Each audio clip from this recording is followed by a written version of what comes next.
I do want to talk about Iowa, Illinois last night. That is the highest rated thrill score for any game in KenPom's database for this season.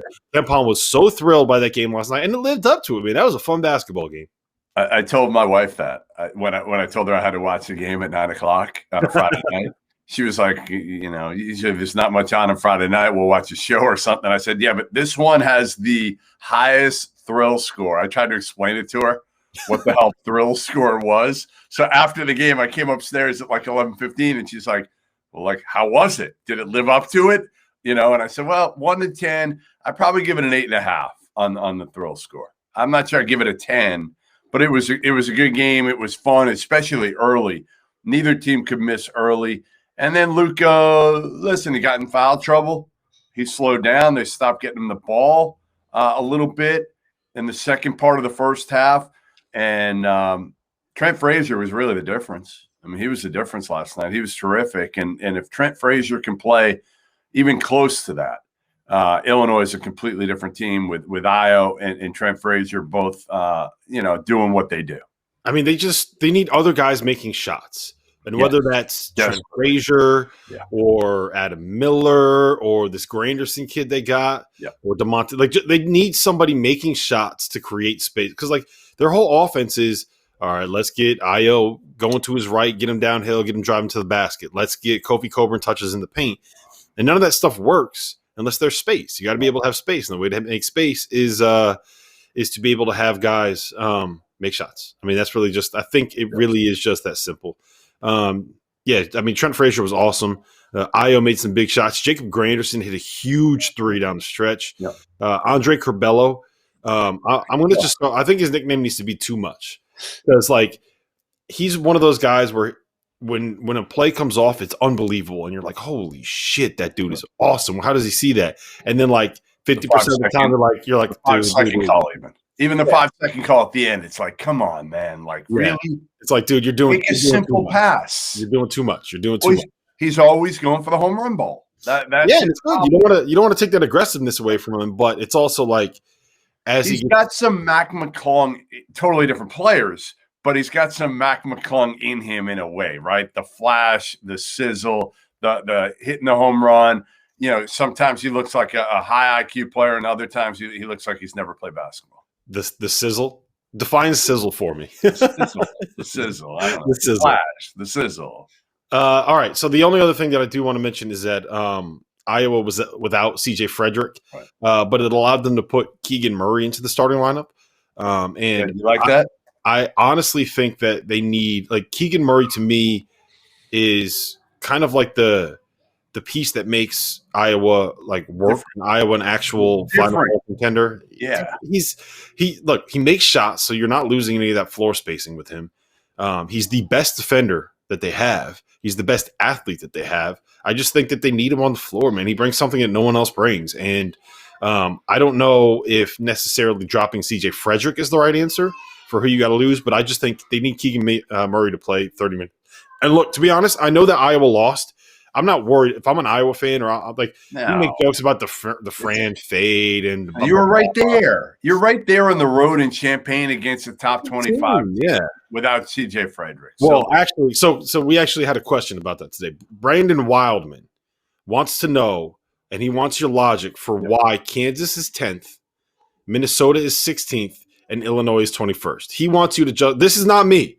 This is the people demanding. They are holding you responsible for your elections in the top 25. So, I mean, it's easy because if you look at Kansas's wins, they've got solid wins and their quality of their losses. To me, again, you've got to look at it. It's not one game or one streak, as you and I have talked about. It's not just based on what you've done in the last week or so. Unlike what you do with Kentucky, again, we're not going to get back into this, but if Kentucky wins 3 in a row, you put them in the top 10. But ultimately, it's the overall body of work for me. You can't discount what Kansas did earlier in the season, by beating Creighton. Creighton's still a top 20 team.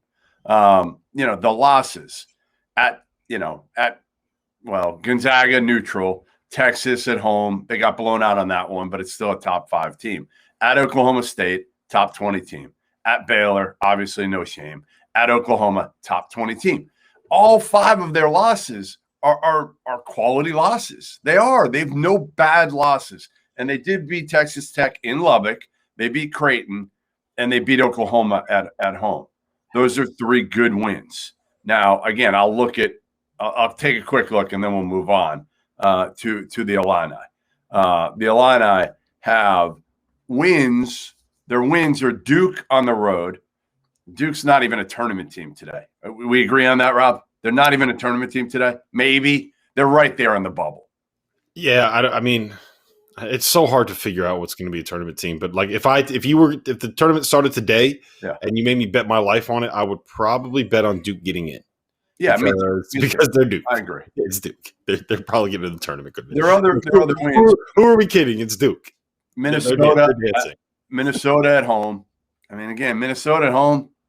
Okay. I mean, everybody beats Minnesota at home, don't they? Purdue at home. Purdue's, a fringe tournament team right now. Indiana at home, fringe tournament team. Those are your best wins. Your losses are of the quality variety. Ding! There it is. So let me ask you this. Right now, on a neutral floor, right?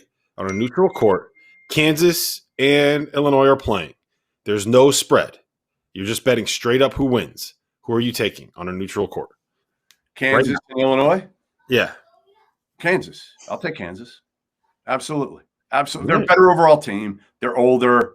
You know what this is? This is you just digging in your heels. I'm going to make you have to admit that Kansas is a top 10 team. I'm going to drive you so crazy with this because your whole take is Kansas stinks. Right. I don't like Kansas. That's the worst part of this is I don't like Kansas, but I feel like, again, look at the losses for Illinois.